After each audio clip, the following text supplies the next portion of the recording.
Laurent Arfouche, bonsoir. Vous êtes un homme d'affaires libanais installé à Kiev en Ukraine où vous possédez un groupe média qui s'appelle Supernova. En 1998, vous achetez la licence de l'agence de mannequins Elite, d'abord pour l'Ukraine, évidemment, pays où vous vivez, mais aussi pour la Tunisie, pour l'Égypte, pour l'Albanie et pour le Maroc. Et aujourd'hui, vous affirmez qu'au cours de l'édition 99 du concours Elite Model Look en Ukraine, un des responsables de l'agence Elite a exigé de tester une jeune fille dans une limousine avant le concours. Vous refusez, vous envoyez une prostituée, une dénommée Elena, qui d'ailleurs témoignera à Londres dans le procès qui est intenté par Elite à la BBC, suite à un documentaire dont on a beaucoup parlé ici. Et donc, cette jeune fille qui va témoigner, eh bien, elle n'a aucune protection. Elle finit par modifier sa déposition et elle finit par disparaître. Et aujourd'hui, on ne sait plus du tout où elle est. Voilà. Hein. Alors, en résumé, on pourrait dire que certains patrons d'élite abuseraient de leur position pour contraindre des jeunes filles sélectionnées pour le concours Elite Model Look à se prêter à des jeux sexuels. Vous allez vous expliquer.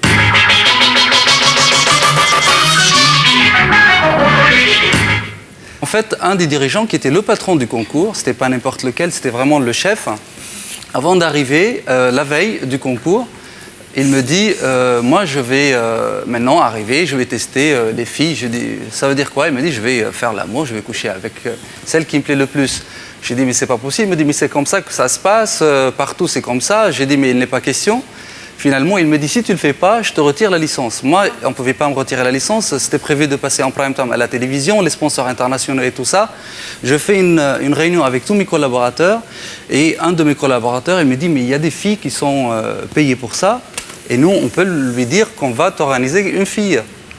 Alors, je l'appelle, il me dit, non, moi, c'est les mannequins qui me font bonder, comme le terme qu'il m'a dit. Ouais. Et j'ai dit, bon, alors, on annule, je ne fais plus le spectacle. Il me rappelle en me disant, mais si elle ressemble à un mannequin, et si elle est blonde, et si elle a moins de 16 ans, je suis d'accord. On lui trouve une fille qui s'appelait Lolita, et puis il était dans la limousine, qui était la mienne d'ailleurs, j'en ai 3, je ne monte plus dans cette limousine.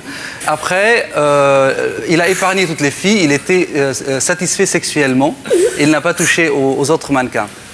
Donc, cette histoire, elle était pratiquement terminée. Je n'en ai pas parlé parce que moi, je ne suis pas là pour balancer des histoires comme ça. Mais si j'en ai parlé, j'étais à Kiev, personne ne va vouloir accepter. Il fallait vraiment attendre le bon moment pour le faire. Et je l'ai fait quand la BBC m'ont demandé. Et en plus de ça, j'ai témoigné moi. Il y a eu 5 témoins avec moi. Et cette fameuse Lolita qui avait signé son premier témoignage. Et en plus de ça, ce fameux monsieur avait fourni à la cour anglaise un document médical qui prouvait qu'il était impuissant sexuel. Oh là là. Donc, la cour anglaise qui découvre que d'abord il a un faux document médical, que non, il est loin d'être impuissant sexuel et tout ça. Ils étaient un peu dans difficulté, mais après, 2 semaines après, cette fameuse fille, elle appelle elle-même la BBC, elle dit « je veux revenir sur mes témoignages » et elle refuse de signer. Voilà. Elle est revenue sur ses premières dépositions. Voilà. Depuis, on n'a plus de nouvelles d'elle. Mais on n'a plus de nouvelles d'elle. D'ailleurs, la BBC, ils se sentent un peu coupables. Donc moi, de mon tour, ils me menacent de mort. À plusieurs reprises. Vous avez reçu des menaces? Au départ, moi, je ne prenais pas ça au sérieux jusqu'au moment où je reçois vraiment un message très professionnel et la BBC me dit « Bon, maintenant, il faut arrêter ». Ils me mettent 2 gardes du corps britanniques de la MI6 qui m'ont accompagné pendant 1 mois et demi. C'est-à-dire que je devais aller vivant au procès. Ils sont là ce soir? Là, il y en a un, oui. Ouais. Mais c'est plus les Britanniques, ils ont arrêté après la fin du procès, ils l'ont gardé pendant 10 jours de plus.